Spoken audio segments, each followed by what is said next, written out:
Hello and welcome to Casual Learning. I'm your host, John Bannon. Today I'm going to review chapter 24 of my newest book, God in Our Superdeterministic Universe, the number one argument for the existence of God. This book is available on Amazon Kindle.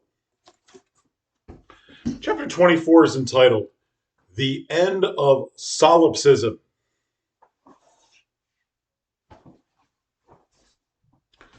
Solipsism is the view that the self is all that can be known to exist. Solipsism is the philosophical idea that only one's mind is sure to exist. In other words, one cannot get outside of one's own mind in order to verify the objective external existence of anything else. Um, so this places a veil of suspicion over the existence of anything external to one's own mind, which would also include the external existence of God. So that's why solipsism is an issue that I need to deal with in my book, because many people use solipsism to suggest that anything you might say about reality is or is not true. No one really knows because you can't get outside of your own mind in order to prove it's really there. Um, However, in a predetermined universe without temporal causation, which is what Dr. Hansen proved, where one's own mind must also be predetermined, then one can be sure that something external to one's own mind must have predetermined one's own mind in order for your predetermined mind to exist. One cannot predetermine one's own mind, and therefore, an objective reality outside the mind must be real in order to predetermine one's own mind. Your mind is in your brain exists in the universe is predetermined. Somebody predetermined the universe, and that means somebody predetermined your mind as well. You can't predetermine your own mind. That would be impossible self-causation or causus sui. Your mind would have to exist prior to your mind's own existence in order to predetermine the existence of your own mind, which is logically incoherent and impossible. So under superdeterminism, there has to be an external objective reality that exists outside your own mind in order to predetermine the existence of your mind.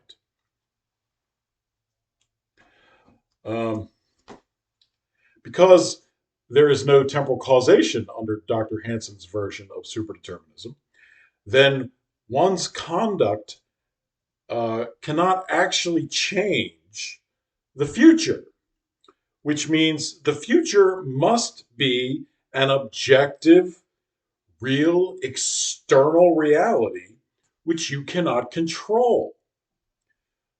Um, because I cannot generally know the predetermined future, because I cannot change it, then there must be an objective reality outside my own mind that predetermines the future, because I cannot know that predetermined future in order to predetermine it.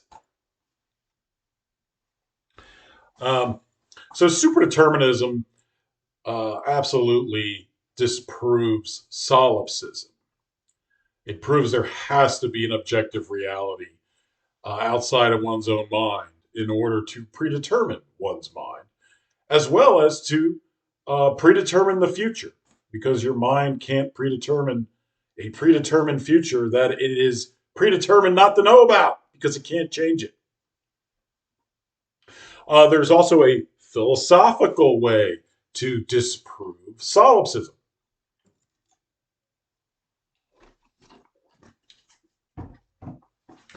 If solipsism were true, then only my mind could exist. But if only my mind existed, then my mind must have always existed, because my mind cannot cause itself to exist from nothing, because nothing comes from nothing, or ex nihilo nihil fit.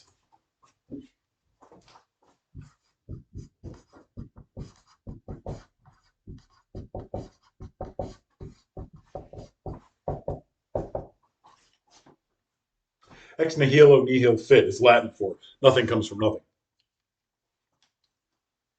So if only my mind exists, there's nothing else that can cause it, except nothing.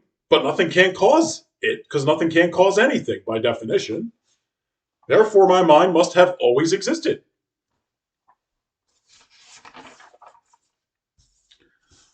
However, if my mind has always existed, then my mind must have had an infinite number of thoughts by now. Um, if my mind has thoughts, and it does, and there's been an infinite amount of time that my mind has existed, then my mind must have had an infinite number of thoughts by now. It must have. However, I cannot count to infinity, because there's always another higher number that hasn't been counted.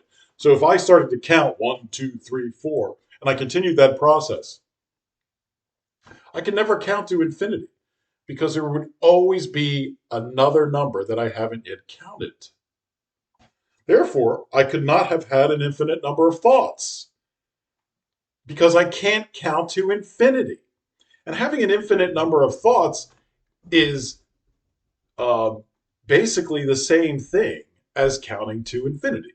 Because if you count to infinity, you have an infinite number of thoughts to cover all those numbers.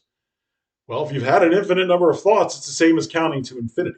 So if you can't count to infinity, you can't have an infinite number of thoughts. Because I couldn't have had an infinite number of thoughts, then my mind could not have always existed. Therefore, my mind must have begun to exist. Anything that begins to exist has a cause. Therefore, my mind would have to have a cause. But a mind cannot cause itself to exist, because that's impossible self causation or causa sui.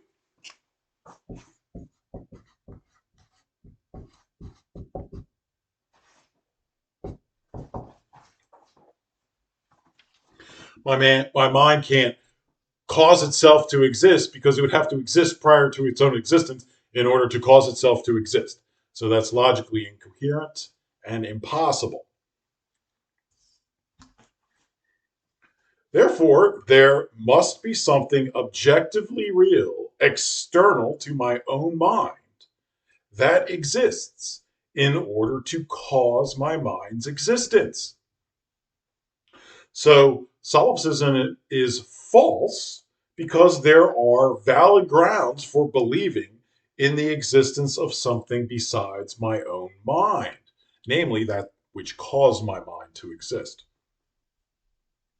Now, it's important to understand that God is a timeless being and does not have a consciousness like a human consciousness that would count sequentially in time, like 1, 2, 3, 4, 5. God doesn't have a mind like that. He's a timeless being. So uh, God does not need to be able to count to infinity in order for God not to have a cause to his existence. God is a timeless being. What I just explained to you about my mind doesn't apply to God, because I'm a temporal being and God is a timeless being, and I have a human conscious that acquires knowledge sequentially in time, and God does not have a human-like consciousness that accumulates information sequentially in time. God is omniscient. God does not acquire information, and God does not exist in time. God is a timeless being.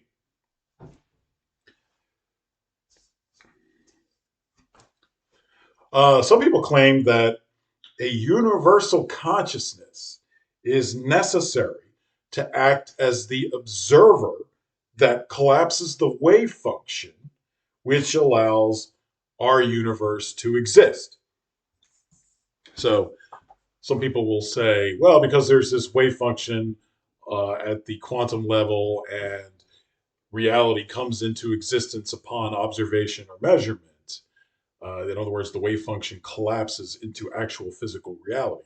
Then the universe, which was created by a random quantum fluctuation, is created by something that observes or measures and allows the wave function to collapse, creating physical reality and the universe. However, Dr. Hansen's version of superdeterminism proves that temporal causation is not real. Therefore, there's the wave function is not an ontologically real metaphysical reality. And the reason is because it can't cause anything to exist. There's no temporal causation in order for it to do that. Therefore, it can't cause anything to come into reality or physical reality. And therefore, there's no reason to believe the wave function is a real thing, ontologically speaking, because it doesn't cause anything to make you think it must be real. So, because superdeterminism disproves the ontological reality of the wave function, then there is no need for a universal consciousness to collapse the wave function in order for the universe to exist. Another idea some people have is that all life or human beings share the same consciousness. This is also disproven by superdeterminism. Because the movement of our body parts are predetermined.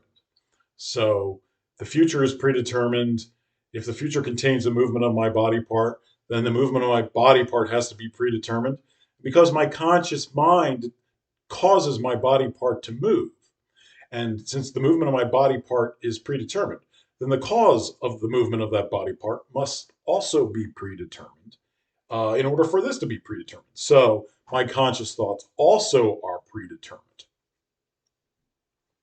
Um, so,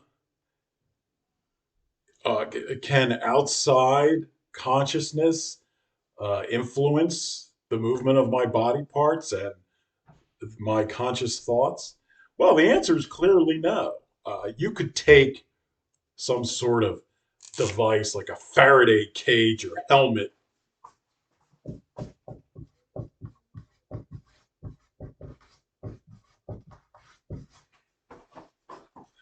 and you could stick it on top of your head.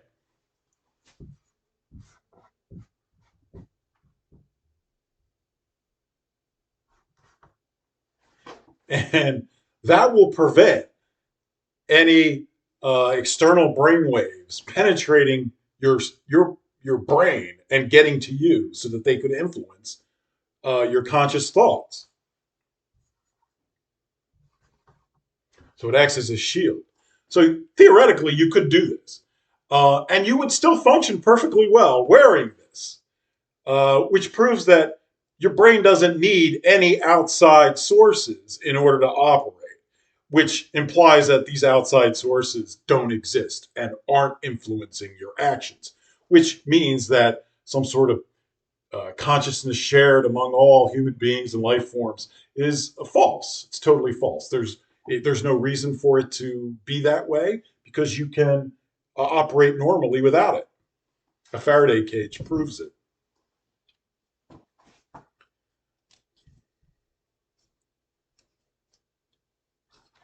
Um, okay, enough of solipsism. I hope you enjoyed that.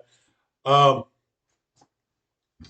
the next chapter I'm going to review, and it's my last chapter, is the illusions of money and power. So, till next time, take care.